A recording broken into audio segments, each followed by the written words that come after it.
Good morning. Just going to play a 10-minute game and see how it goes. Pawn Storm. Yeah, Spanish player. I'm going to say hi and good luck. And play my Sicilians. I'm not sure if we've played before. We have. He won. So, we're all after revenge. But 1932, good player. It's going to be tough to get that revenge. But, doesn't mean I'm not going to try. And he politely wished me good luck as well. So, you know. I love to play a polite player. Almost just as much as I hate to play an impolite player. This, yeah.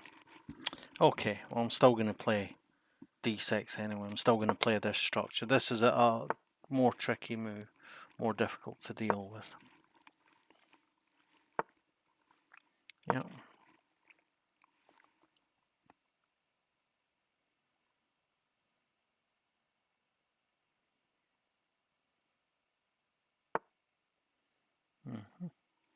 I'll get castled whilst I can, and then I'll ask the bishop the question.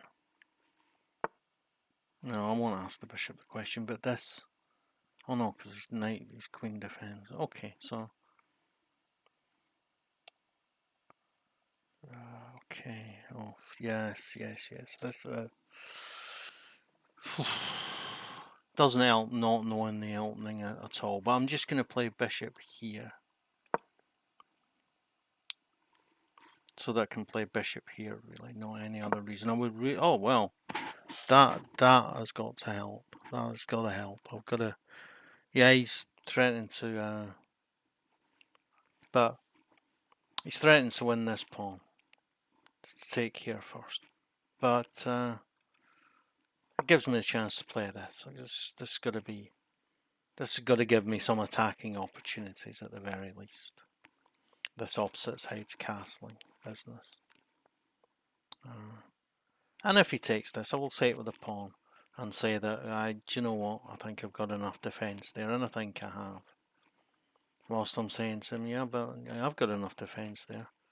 Have you got enough defence on your queen side? Yeah.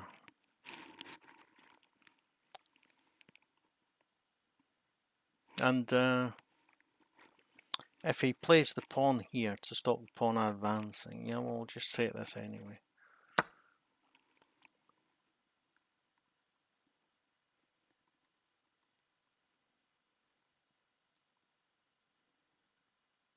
So if he plays the pawn here to stop the pawn advancing, okay, well, then I can just take this pawn anyway, and then I can play knight to d5, d4, sorry.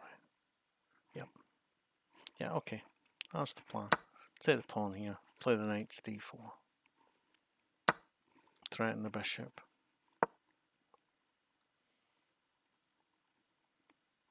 And then I can come here with my queen, so that I can, okay. Yeah, so he's trying to come here with his. So I'll come here with my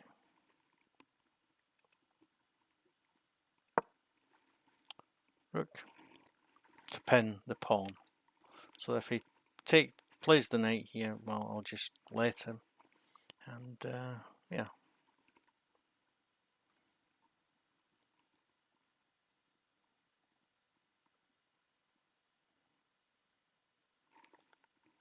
And I'll probably play king to h8 and rook to g8 at some point.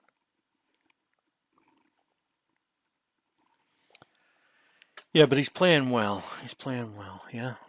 So the pawn's not pinned any longer. But then this gives me the opportunity to play the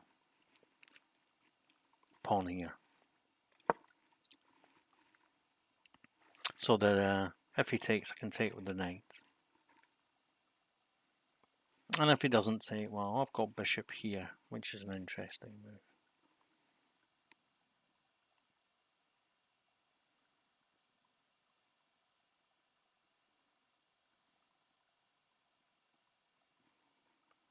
Yeah, this is a good game. He's playing well. I don't feel like I'm at all at any advantage, but I don't feel like I'm at any particular disadvantage, really. F4 is probably a good move. But then, of course, he can't take because I take with e5 and then bishop g5 becomes very powerful. But I think, how is he going to stop me from playing bishop g5 anyway? No, he can't stop me from playing bishop g5 by playing g3. Oh, well, that's good. He can't play anything else to take there, so I'll take this. Which gives me another defender for d6, even although he can chase it away immediately.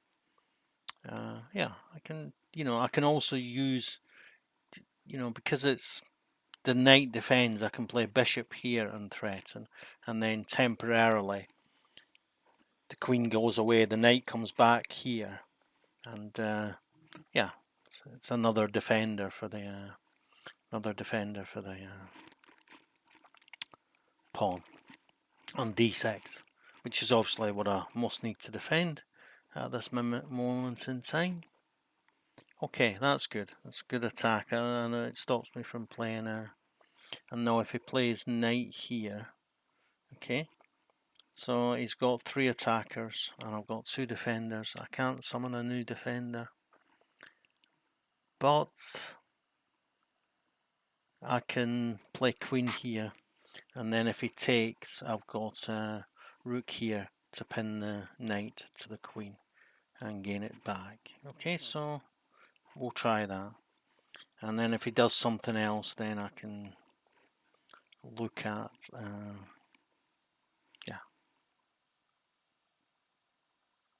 yeah, okay, I'll play here first. I've not got all day to find the perfect move. So if he chases the knight away here, then maybe I come knight here. If he chases the knight away here, then maybe I come knight here. No, I don't like it. But we'll see. I could then come knight here, actually. So yeah, there are possibilities. But I can also come rook here, which is going to be good. Yeah, I suspected it would do that. So I'm going to come knight here.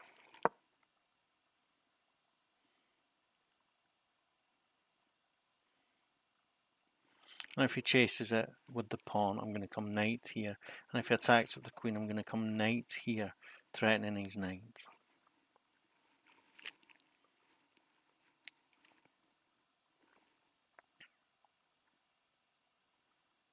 Now, everything's a bit up in the air there, but yeah, okay. It's, oh, actually, there's another possibility. If he plays, if he plays that pawn, I can play knight to e6.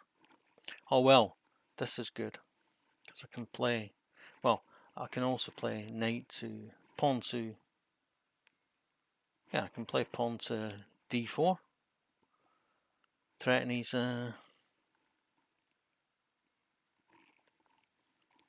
knight. Where's his knight going to go? Yeah, it might go to g4. Okay.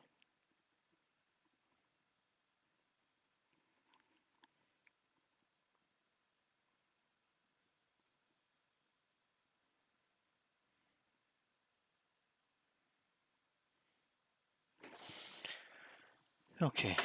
Yeah, but the thing is, if it comes knight to g4, I then have bishop here. If he plays, no, that gives him a 4. No, I can play here. Oof, yes, okay.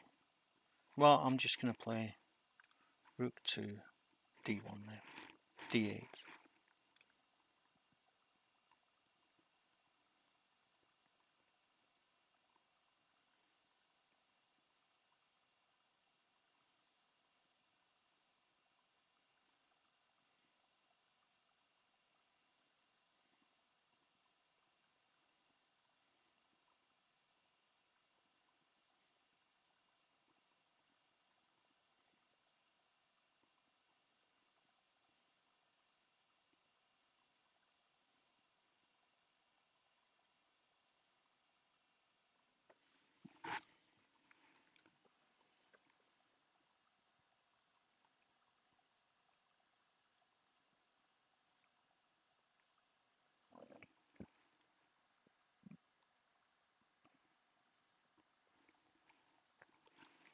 Yeah, but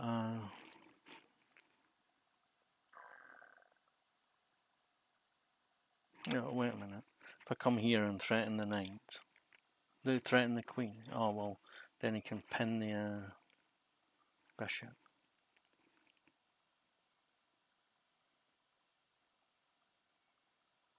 Yeah, I've done here. He comes here, I come here. He's got a perpetual, probably. Okay.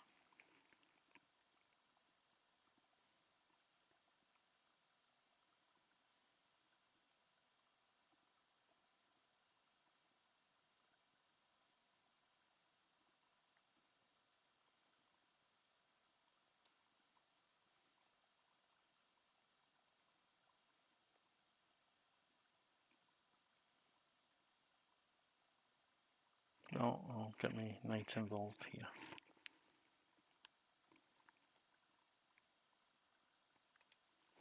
And if he goes check here, I come king here. Yeah. And if he goes check here, I come king here. Yeah, okay. Yes.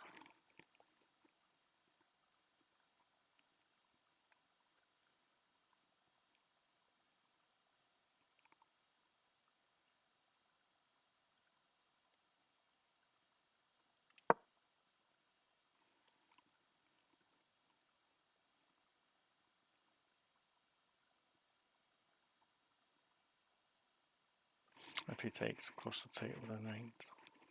Can't really chase my queen away from there. Because he plays the pawn, I just take with the pawn. If he takes with a knight, okay, he takes with a knight. But then, you know, queen probably comes here.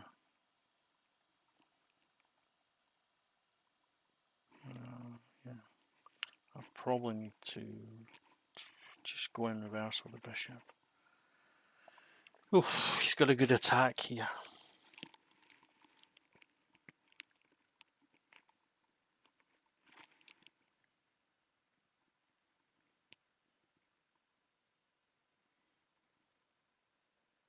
Still, he's only got 3 minutes. So, the clock can be a weapon here. Yes. That's a good move.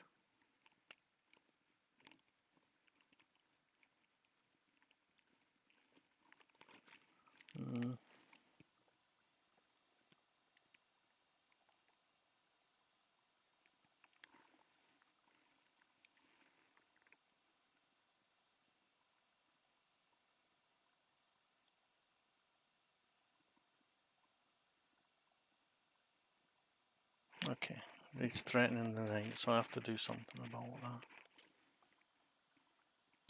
The knight's the only defender of the bishop. Oh well.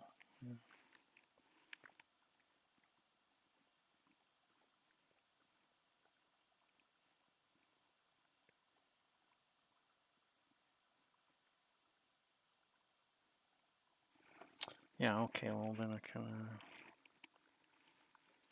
retreat the bishop, and if he takes my knight, I'll take his knight.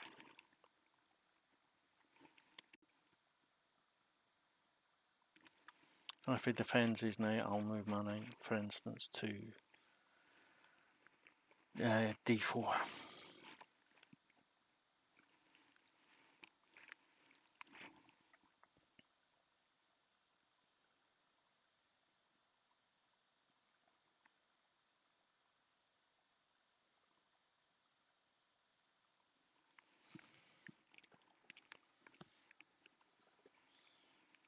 And no, I am seriously threatening knight to d4 because it cuts the queen off from its support of the knight.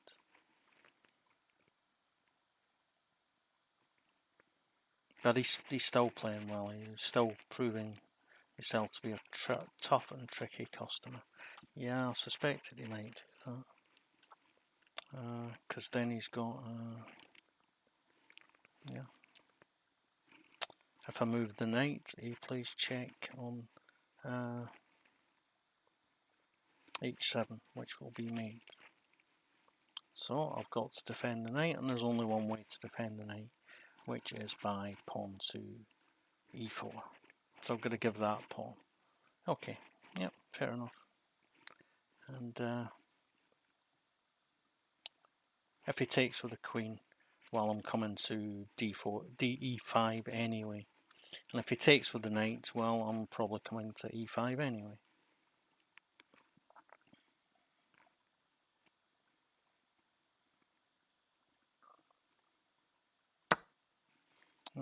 Oh, he gets to take this pawn.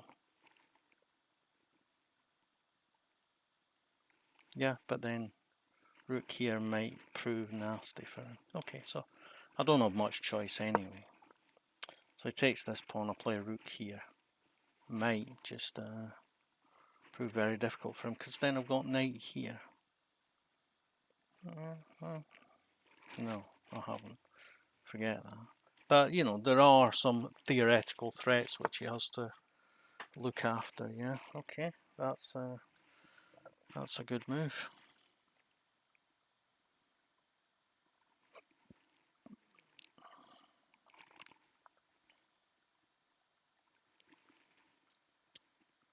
Okay, so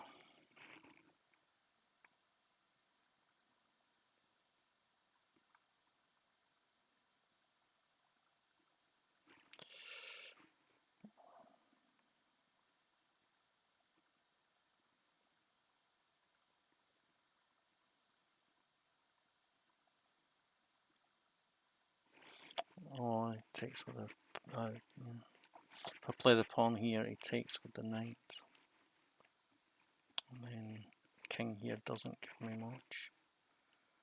Okay.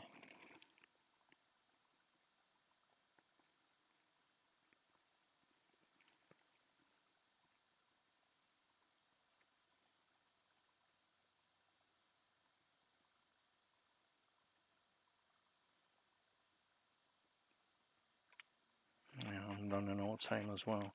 58 seconds. I've got to make a move. Don't think it's quite good enough actually. I think if he plays rook here, I'm in big trouble. But I've got queen f5 then. That's the only thing I've got. Yeah. So he's threatening a checkmate on h7. I have to defend.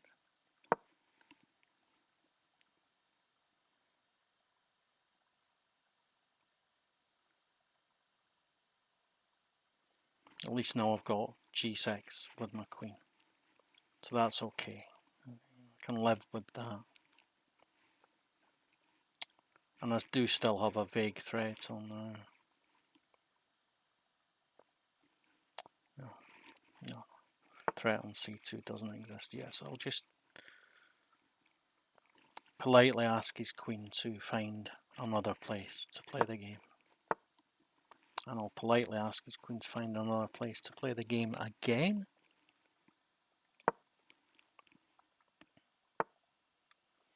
Yeah, and of course he does that. And I haven't got any more polite questions to ask, but I can push the pawn. Yeah, I'll push the pawn. Oh no, because then he plays rook here, so I'll play rook here. Yeah, that looks good. Then I can threaten to double up the rooks. Yeah, and I'm threatening to double up the rooks, take here, then play knight here, threatening queen and threatening the rook on f7. Yeah, okay, that was good.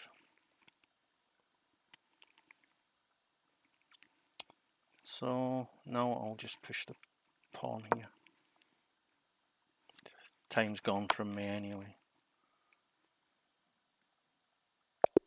Yeah, okay. I'll say good game. Because it was. And we'll just take the game review. 3 misses. Oh well.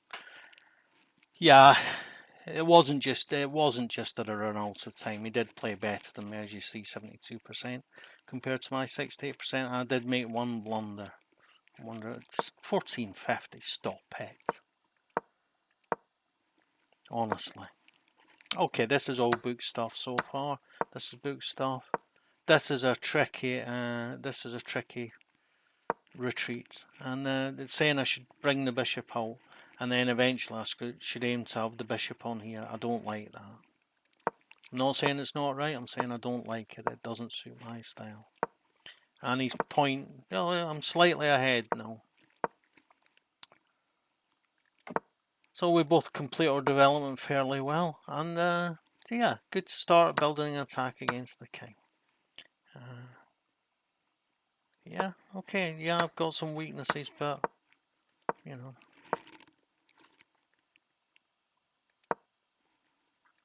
Yes. Yeah, he should have played queen there. I was frightened of queen there, actually. Should have played knight there. Okay. Yeah, I wanted to, but I didn't like it. Thought it was dangerous. That's should have pushed the pawn there. I wanted to push the pawn, and I didn't.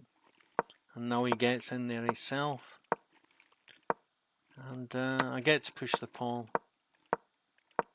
but it gives a pawn away. And yeah, he is well on top here. And I'm fighting my best, but he doesn't really give me any chances. And yeah, this wins my queen hull. Show tactic. Of course, and the queen doesn't have anywhere to go. Yeah, lovely little tactic. Yeah. So he had come to a one position tactically before the time went out, but you know, I'm not going to go home crying about that defeat. Yeah, fair enough. He played better than me, deserved his win, and he didn't just play better than me. He used his time better than me at 46 seconds. So even although at one point I was a couple of minutes ahead, when it got complicated, he was able to play quickly whilst I was not, and he was able to play more accurately than I was. That's why he won. So I just mentioned that it's been a while since I played a game on the channel, and I was playing a tournament at the weekend. I will be showing some games from the tournament, but I'm doing some live coaching on Chess Boot Camp tomorrow evening, and I'm going to be looking at the games that we'll be putting on the channel on there first. So I want to do that first before I put the game up on the YouTube channel. So that it doesn't, so that nobody can have seen my analysis and then spoil the coaching session. So I'm going to do that, and also I'd just like to say that sometime after this weekend, I've got a night shift weekend coming up, so I'll be very busy. I should manage to get out at least the 2 analysis games every day. But after this weekend, I'm going to look at changing things up so that I have 2 channels. One for just Norwegian content and one for just English content. And that makes it easier for people who will see English content to just find the English content. The Norwegian content is very important to me because I started the channel because I realized that there was a lack of good content for beginners who didn't speak English. So, you know, I'm not the kind of person who likes to moan about things. I'm like the kind of person who likes to do something about the things that I would like to moan about. So, yeah, keep your eyes open for that. And but the English channel will still be on. The English content will still be on this channel. A full whittering on about chess. I've yet to come up with a name for the Norwegian channel, but you know, I'm working on it, and I need to get some technical advice from the tech department, and I haven't even spoken to him yet, so you know, lovely surprise for him. But as I say, I'm a bit busy the rest of the week, so it won't be this week, it will probably be sometime next week. Okay, don't forget to like, share, comment and subscribe to my videos. Thanks, bye.